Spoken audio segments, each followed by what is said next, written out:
Welcome back to Headband Fitness. Thanks so much for stopping by again. Nutrition, specifically protein consumption, is just as important for building muscle as lifting weights itself. I have lived this out. Beginning my strength training journey at 17 years old, it was, dare I say, easy to build muscle back in those days. I mean, yes, of course, I was still putting in hardcore effort at the gym, but I was still a growing young man, and the muscles just kind of grew with me. I'm pretty sure I packed on 10 to 15 pounds of muscle between the ages of 17 and 19. I continued my strength training journey into my early 20s, and at 22 years old, for the first time ever, I started measuring saturated fat. You can find a link in the description of this video to another video where I go in a lot more detail on that subject. Now, there's some people in my life who've absolutely chastised me for this. Like, no, that's just a conspiracy. Sat fat is good. In fact, the more sat fat you eat, the more energy you'll have and the better opportunity you'll have to build muscle. Every single person who's told me this is overweight and out of shape. I don't want to look or feel like those people, so I'm not going to take their advice. I'm going to do what has worked for me. Now, at 22 years old, I thought I had established a fairly strong foundation for my strength training journey I could continue to build on for the rest of my life. Problem is, I severely neglected protein. Of course, it didn't help back in my late teens, early 20s. I was surrounded by several self-righteous vegans, many of whom believe nuts are a good source of protein. A few of these vegans straight up told me I only need 10 grams of protein per day to build muscle, 20 grams max. Any more than that, my kidneys are going to shut down. I didn't exactly follow that advice. I've still consumed animal products my entire life, but I did err on the side of caution when it came to consuming too much protein. So sure enough, by the time I hit my mid-20s, I was losing muscle. I wouldn't even call it a plateau. I was losing muscle. Despite lifting weights hardcore pretty much every day, I was losing muscle. Problem was, I didn't have enough protein to rebuild those muscles I was tearing to shreds every single day. Once I finally realized the amount of protein my muscles needed and consumed that amount of protein on a regular basis, only then did I begin to slowly build muscle again. And that's the name of the game here. Protein is the building block of muscle. Now, per the FDA, the average human being requires around 40 to 60 grams of protein per day to stay alive and healthy. If you are an American with a somewhat balanced diet, with little meat, some legumes, bit of dairy, throw some eggs into the mix, you should have no problem easily obtaining that 40 to 60 grams protein per day. Now, if you're a bodybuilder, your muscles will require more protein. I'm not talking power lifter here. I define bodybuilder as an individual who lifts weights 3 or more days a week with the intention of building muscle.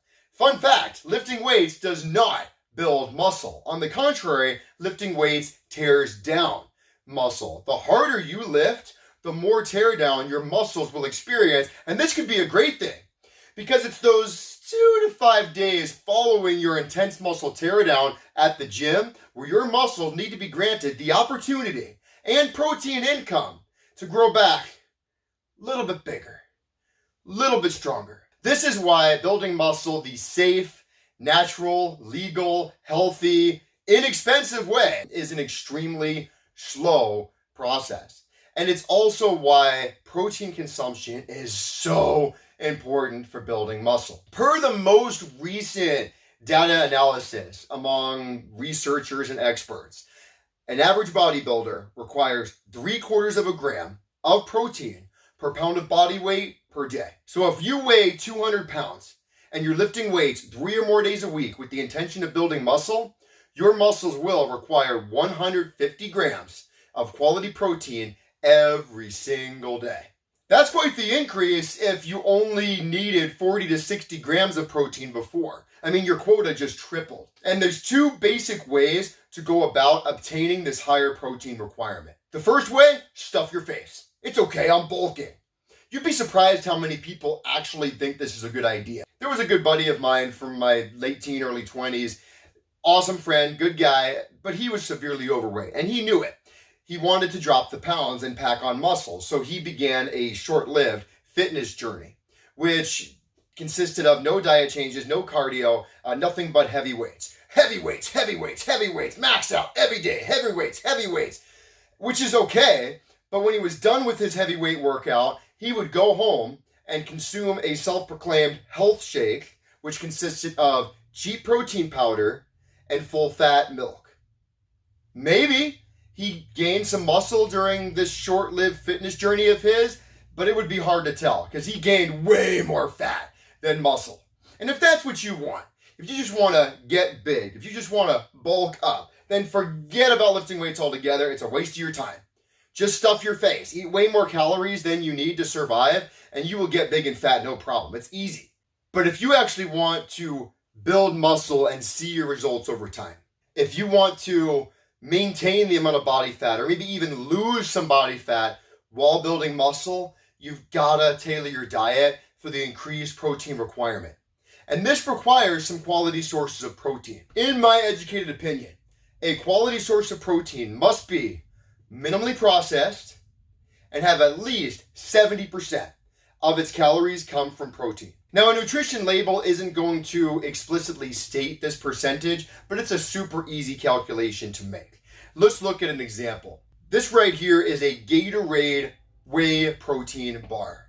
Gatorade, fairly large name in the fitness community. They make tasty drinks, they sponsor athletes. One could theorize if Gatorade calls this a protein bar, it's gotta be a great protein source for bodybuilders. Well, let's keep them honest. First thing you're gonna do is look at the nutrition facts label, go to serving size. Now for this Gatorade protein bar, it's fairly simple. Serving size, 1 bar. I'm gonna assume you will eat the entire bar. You're gonna come down to protein grams, see the number 20 grams. No matter what this number is, you're gonna multiply it by 4. So 20 grams protein times 4 equals 80. Take this new number and divide it by the total number of calories. 80 divided by 360, giving you the number 0.22222. Take the decimal point, move it 2 spaces to the right, giving you 22.2%. So out of all of the calories in this self-advertised protein bar, only 22.2% of those calories are from protein. That stinks, and this does not deserve to call itself a protein bar. You may have also noticed the ingredients list is a paragraph long. I mean, there are so many things on this list I can't even pronounce, let alone do I know what they are. I'm not putting this crap into my body on a regular basis. And you might have also noticed the sat-fat percentage is 49%. Of course, this is based off of 2,000 calorie diet, which is what I base my sat-fat allowance on, even though I eat a little more than 2,000 calories per day. To me, looking at this, it only gives me a drop in the bucket of my protein needs for the day, yet eats up a whopping half of my sat-fat allowance for the day. It's terrible. In my observation, all self-proclaimed protein bars, most protein powders are just like this. Minuscule amount of protein, but chock full of calories, sugar, fat, and chemicals. So buyer beware. Let me show you my personal favorite protein source of all time. This is Iso Pure. 2 ingredients, whey protein isolate and soy lecithin. Soy lecithin being a non-calorie anti-caking agent. 100% calories from protein. I'll be the first to admit this stuff is a little spendy, but it's way cheaper than protein bars, ready-made protein shakes, and a lot of other protein powders. You gotta play the game, find the deals, use the promo code. On occasion, I'll just straight up mix this with water like a psychopath, but 9 times out of 10, I'm mixing this up with almond milk, with PB powder. Sometimes I'll throw it in a blender with almond milk and cocoa powder, PB powder, frozen bananas. I like to make it delicious. This just makes a perfect base. There's no crap in here I don't want. It's literally pure protein. And I can put other stuff in this to make it delicious or add whatever I want.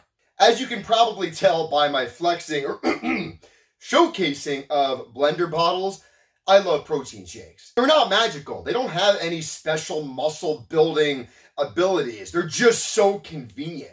As cliche as it sounds, I always start my day with a protein shake. I'm not always super hungry first thing in the morning, but I can chug a protein shake real quick, giving me a 25 to 75 gram boost of protein for the day, especially while traveling. The wife and I, we do a lot of road trips, a lot of car camping, and a lot of times I'm gonna have a cheat meal, take the wife to brunch in the morning, rather than relying on brunch to try to acquire the protein I need in the morning. And rather than risking overdoing it at brunch, I'll chug a protein shake about an hour or so before we go to brunch, which will give me that protein I need and help me avoid overdoing it at brunch as well.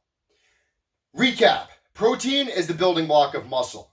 An average human being, per the FDA, only needs 40 to 60 grams per day. Pretty easy to do as an American. If you're a bodybuilder, your muscles will require a lot more protein than that. Quality sources of protein are a must. I love protein powder and shakes because they're super easy and convenient. Thanks again so much for stopping by. Take care, God bless you, and I will catch you on the flip side.